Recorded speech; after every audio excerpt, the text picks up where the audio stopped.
Good afternoon, everyone, boys and girls, young and old. I want to welcome everybody to this Sunday afternoon musical presentation of Melodia and Major Octave. All right, so here's what you need to know. We have a program that loosely follows what's going to happen, but you can also color on it, okay? So those of you that are following along, if you want to color while you're watching and listening, you can do that, okay? So is everybody ready to begin this magical musical tour of our organ? All right? Y'all come on in. I'm Major Octave, my own Chief of Staff. Wait, let's don't start just quite yet, Major Octave. I've got one line before you do. Y'all come on in.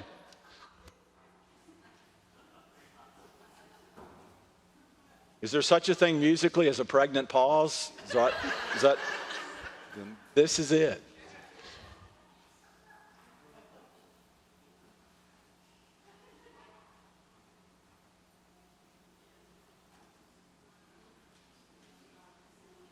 Hang on, you Mises. We're almost there. All right. You like my tails? All right.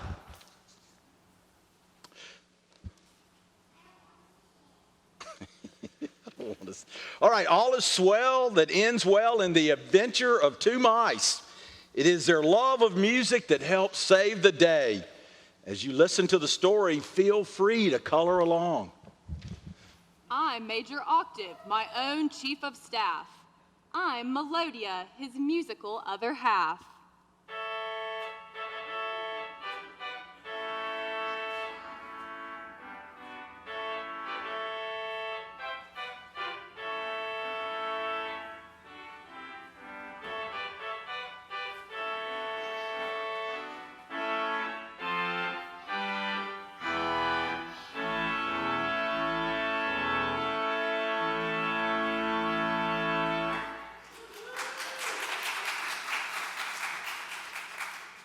Stick with me and I'll show you the world.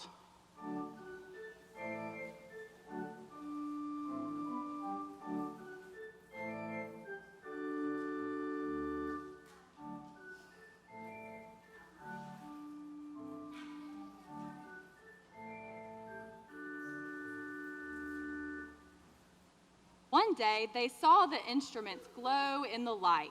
Each was a splendid sight. First the oboe, then the strings, then the trumpet. Such a delight!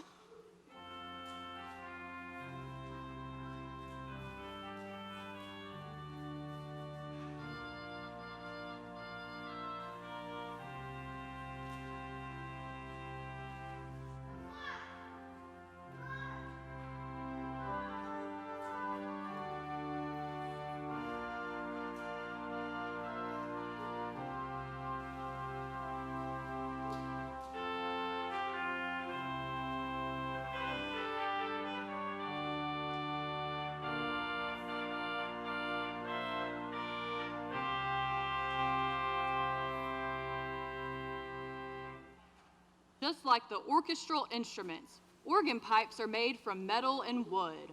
High notes and low notes all sound like they should. Flute pipes like real flutes, and even clarinet pipes that toot.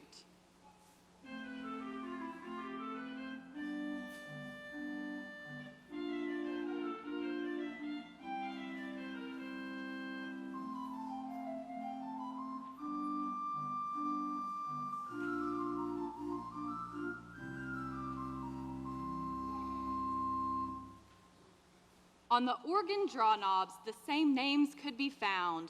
We should stop and listen to each sound. The oboe,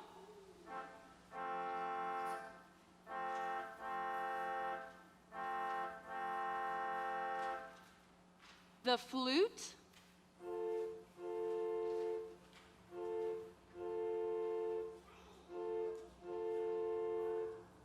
the piccolo,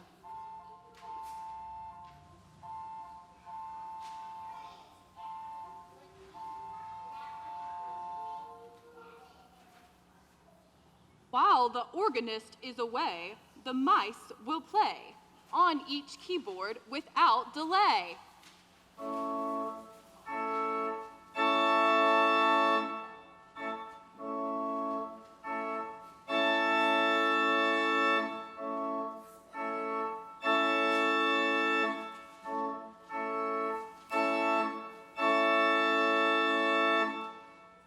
below the bench, the pedals meet. It's like having extra hands on the end of your feet.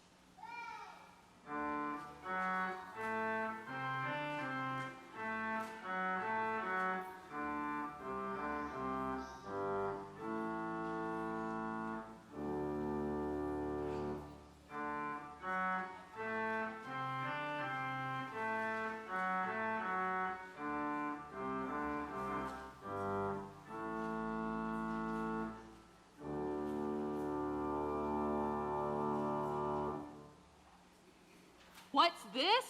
How exciting! The orchestra is returning to their pieces. We hope they don't mind an audience of Mises.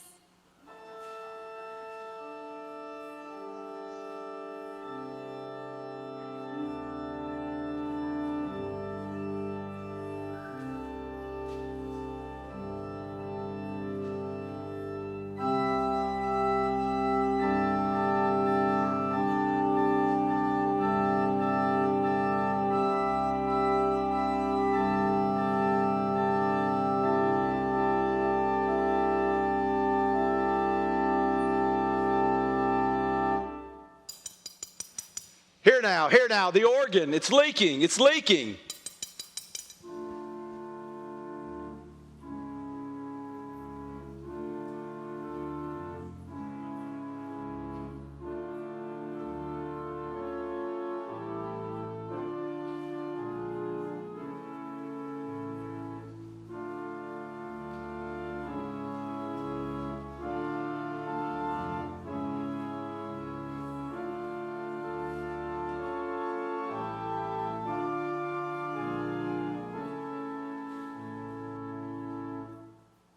Off to the rescue, I know the organ by heart. We'll fix it so the rehearsal can start.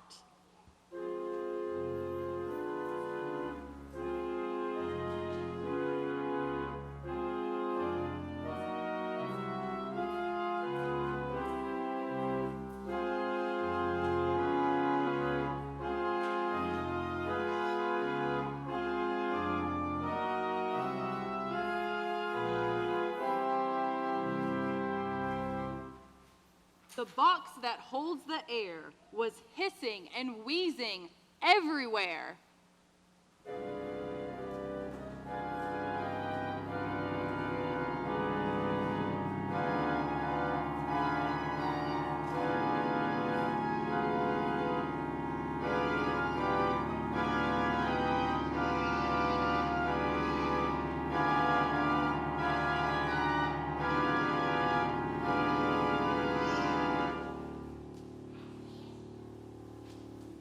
I can't believe all the wind that is leaking.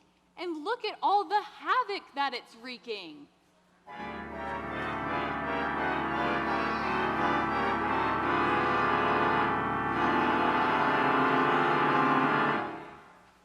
With any luck, I'll fix this duct.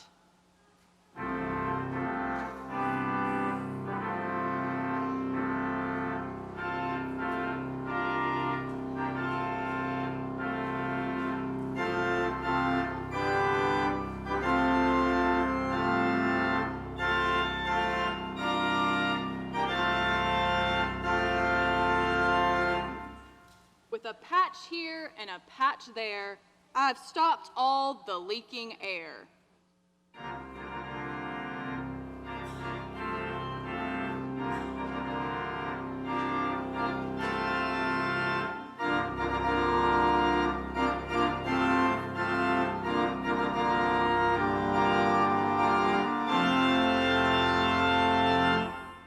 It was swell to hear the organ rise to its heights.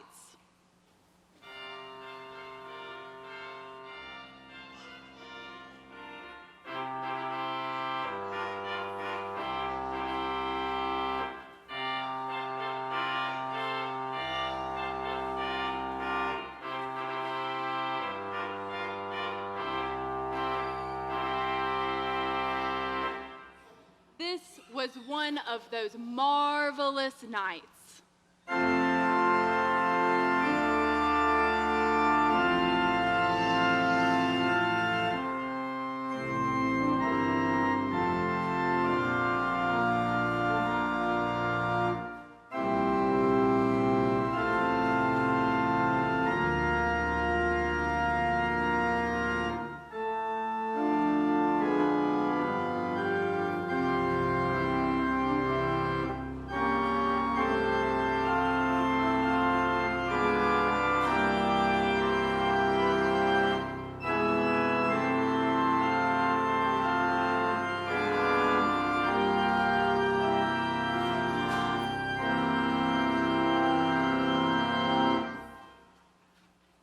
Melodia and Major Octave, you rose to the occasion. We can't thank you enough. Thank you a whole bunch. May I offer you lunch, a flower, and some grated Parmesan cheese.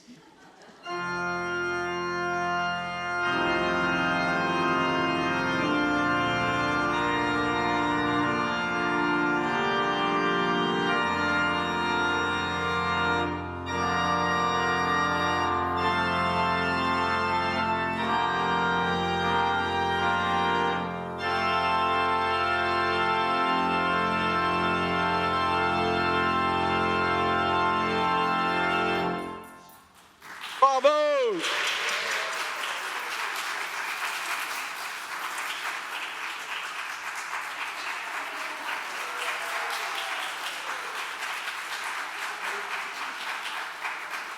And everybody give Cooper a hand.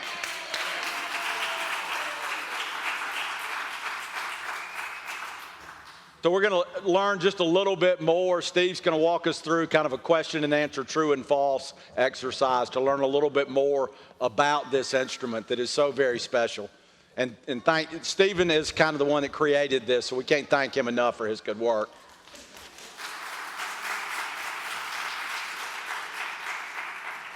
I just pulled a book out of a drawer. We did that with a church that I served in Jackson, Tennessee when I was a wee lad of 20-something.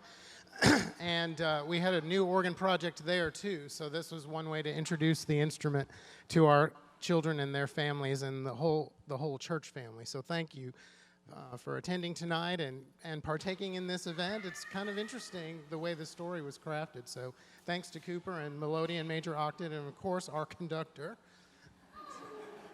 All right, so we're going to play a little game of true and false. And since today was the first day back to school, I thought, why not? We'll have a true and false quiz, okay?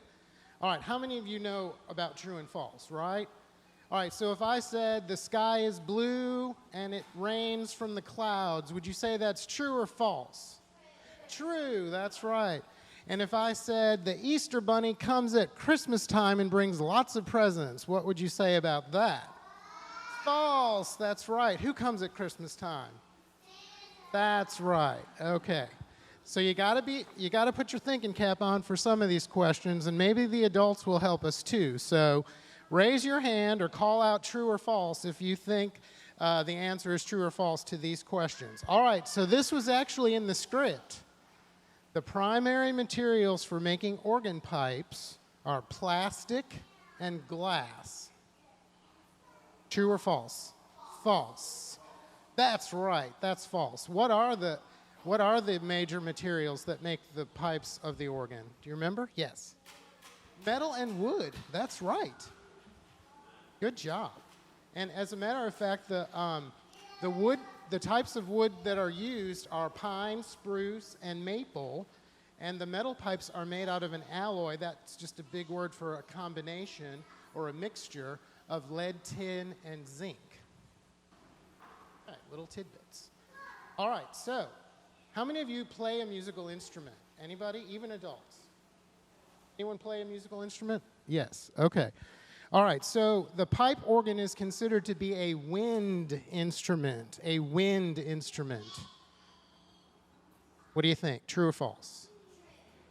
True. Well, anyone else? Actually, it is true. It's kind of hard to determine because it's easy to consider the organ as a keyboard instrument because it has several keyboards, including a pedal board that I play with my feet. But because the organ has a blower that creates the wind pressure that allows the pipes to speak. Pipes can't speak without wind, right? Just like a flute player or a clarinet player or even a trumpet player can't play their instrument unless they're blowing in it, right, with their own air.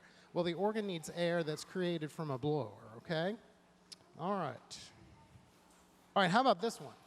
An organ's keyboards are much longer than a piano's keyboard. What do you think? True or false? False. That's right. Okay, the organ's keyboards are only 61 notes per the manual keyboards and 32 notes for the pedal. How many keys are on the piano? Anybody know? 88. That's right. So an organ's keyboards are actually much shorter than a piano keyboard. All right. So the place where I play is considered the organ, and I play from that part right there. What do you think? True or false? Really? Actually, no, that's false. Okay, so the part that I play is called the console, and that's actually considered command central. It's kind of like a cockpit of an airplane. And someday or maybe even a little bit tonight, we can maybe take a peek back there. But that's where all of the knobs and the buttons that make all of the sounds of the organ are there to allow me to make the decisions of how to control the pipes that are actually located in two places in our church. Do you know where they are? Right there. That's right. One section of pipes is there. That's the front organ, the chancel organ. That's the main organ. And then we have a new organ, part of the organ that was installed this fall. Where is it? Can you point? That's right. And that one's called the antiphonal division, okay, because it's a little further away. All right. Many organ compositions require organists play melodies with their feet. With their feet. What do you think? True or false? Don't know? All right. Well, it's true. Some organ compositions require that you play only with your feet or with your feet and your hands, okay? All right. So the organ is sometimes nicknamed the king of instruments. The king of instruments. What do you think? True. That's right. Kind of like the king of the jungle. Who's the king of the jungle? Does anyone know? A lion, that's right. Well, the organ is considered the king of instruments because of its size and its complexity. All right, so pipe organs are mass-produced by machines, and they're usually made in factories by machines. What do you think? False. That's right. Most organs are made by hand, and actually it takes sometimes up to 2 years to make a pipe organ from start to finish. All right, so our organ has over 2,000 pipes. True or false? Over 2,000. Can any of you count that high? It's true. All right, so if there are 61 notes on a keyboard, like we said before, and there's 38 ranks of pipes, that's actually over 2,000. So that's pretty interesting. All right, so the largest pipe organs, some have pipes that are over 16 feet tall, and some that are shorter than a pencil, shorter than 12 inches. What do you think? True. That's right. So can you imagine if the trunk of a big tree and something the size of a pencil was in the same instrument? That's pretty incredible. And you know what? There are some pipes that are 64 feet tall in really big cathedrals in Europe and even some in America. They have pipes that are over 64 feet tall and over several feet wide. It's amazing. All right, so you can find pipe organs only in churches. What do you think? Only in church. That's right. It's false. Think of the Moody organ on UA campus. That's in an auditorium. A lot of theaters a long time ago had pipe organs because before movies had sound, organists had to play music to accompany the movie. And sometimes people even have pipe organs in their homes. So it's not just in church. All right, a few more. So the earliest pipe organ dates back to 200 BC. That's 200 years before Jesus was even born. What do you think? True or false?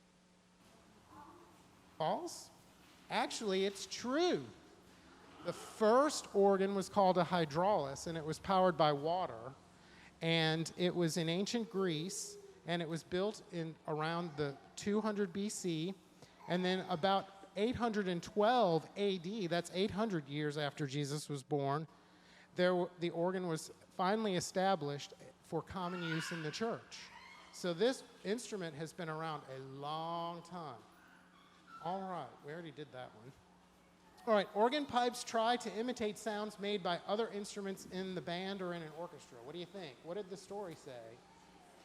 True, that's right. So on our organ, we even have some pipes that are called, or some ranks of pipes that are called clarinet, French horn, I played that this morning for the prelude, oboe, flute, trumpet, and even tuba. All right, last question. The organ is a fascinating and fun instrument to play.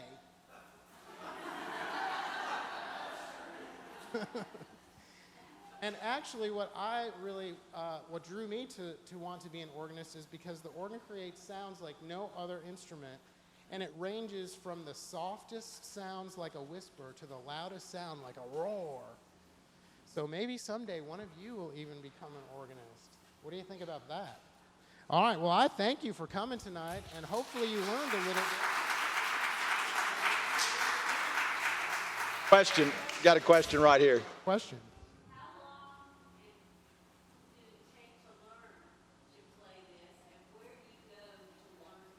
Okay, so I was 14 when I first set my hands on an organ keyboard, and I was taught by a retired nun. I was a member of a Catholic church at the time, and she taught me how to play some melodies and some accompanying hymns.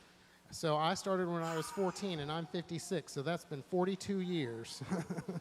But generally, some organists in the church or a school will have lessons available either through a prep department in a college or private lessons in a church. And if anyone's interested, we can talk.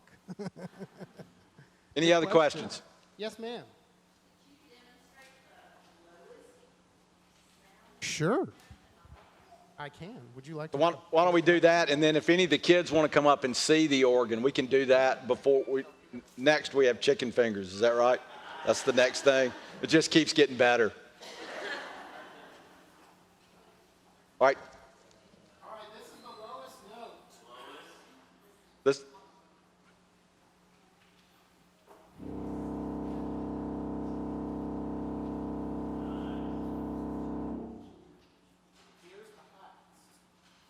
I'm not sure what to say to that. I'm speechless. All right, so if some of the kids... Okay. Just play it again, Steve.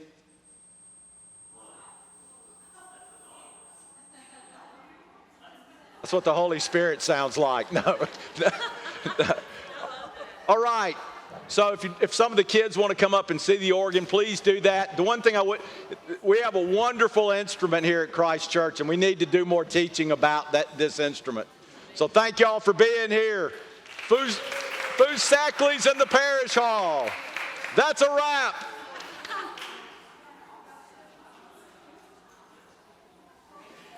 Thanks. So did you just have to... I